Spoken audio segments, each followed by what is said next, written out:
YouTube, Funtime Lucky here. This video is all about moving out for the first time and suggestions that I have for moving out on your first time. And a few things that I did before I moved out for my first time and the things that helped me.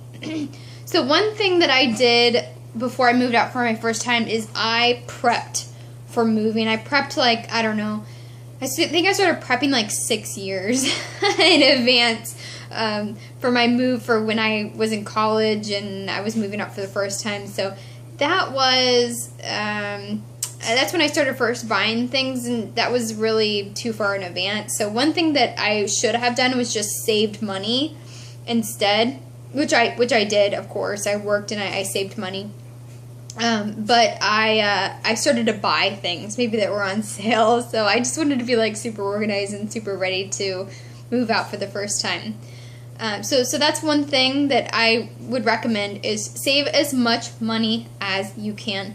There's so many things that you might want to buy or that you might want to do when you're younger and living at home, but if you save that money for when you're moving later, it is really going to be very beneficial. So before you buy anything or before you do anything, think to yourself, do I really need this, or is this really going to help me if I go out and spend money on this activity?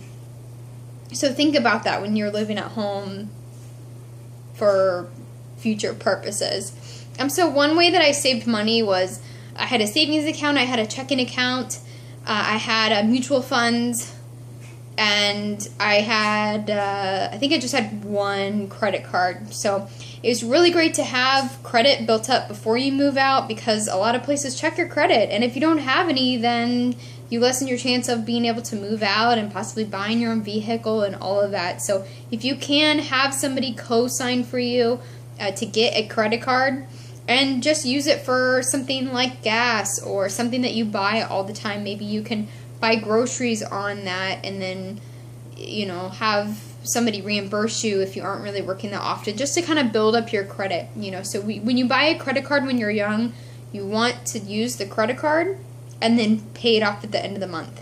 Do not leave a balance on there, because that's just going to charge up and develop bad habits later.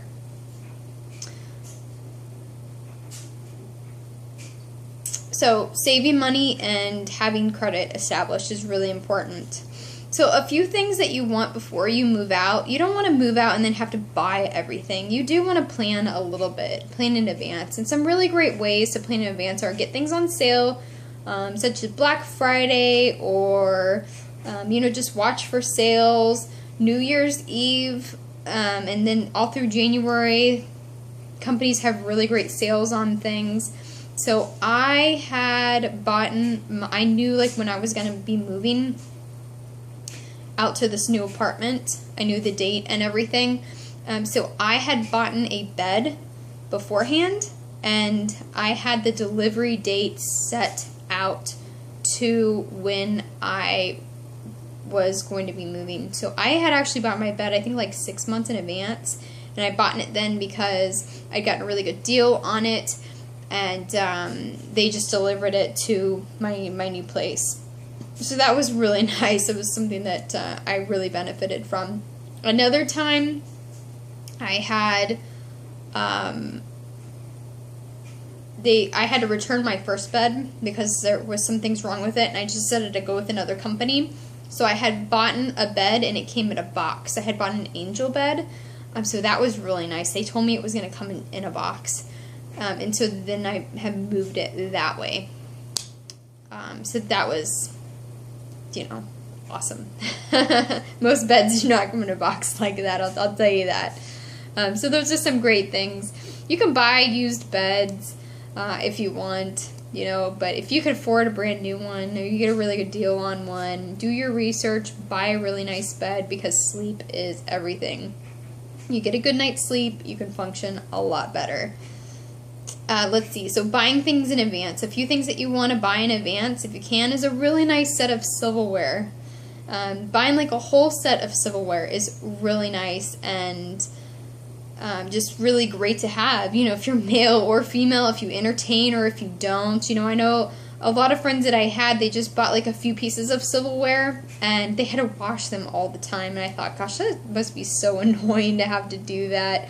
And a lot of times now when you buy a full set of silverware, they come with like these boxes that you can put the silverware in. And so voila, that's what you can put in your, if you're just renting and not planning to stay there really that long, you can put that in a drawer, and that's how you separate all your silverware. So it's also really nice if you have friends over. So, and it impresses a lot of people too when you have a really nice set of silverware, and then maybe you have that really awesome huge spoon to scoop things out with, or that huge fork to dig things with. But you know, if you can't afford like a really nice set, they have really good sets that are under $10 at the store for, I think, a family of 4, or there's 4 pieces, and those are really nice to have too. So just get yourself a set of silverware.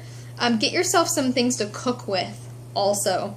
A really good set of knives is super important. It helps with cooking, and the more you cook at home, the more money you're gonna save. So a really nice set of knives. Ours are Cutco knives. I love Cutco knives because they don't dull over time. They have a lifetime warranty. If they do happen to dull or if they get ruined somehow, you just call Cutco back up and they'll come and replace it, or they'll resharpen it for you. So I did work for Cutco for a little while. I don't work for them anymore. So what I'm telling you is true. I have seen it.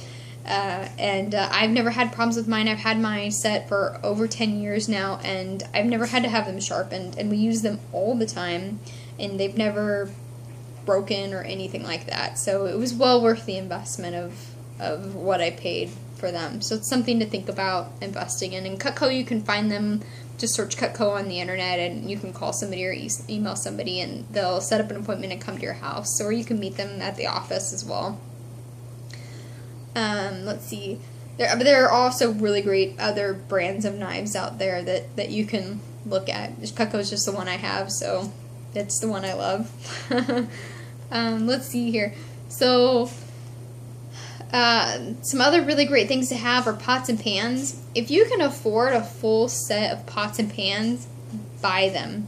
Because a lot of nice pot and pans, they have lifetime warranties on them, or they have 10-year warranties on them. If you just have to look to keep the receipts, or look to keep that little PCU label. So then you don't have to buy pots and pans later. But get a good, whatever you do buy, get good ones there. So the speech there. Pots and pans are super important to have. They're great for cooking. If you can just have like one pan and one pot. If you do cook already, which hopefully you've been practicing some really great cooking recipes while living at home, then you'll know pots and pans are super important.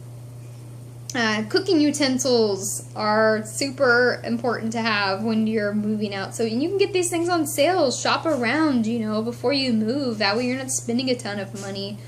When you're moving, your moving costs are much lower. Another great thing is look around at where you're at right now. So, whoever you're living with, what do you use regularly? So you got to think about you're using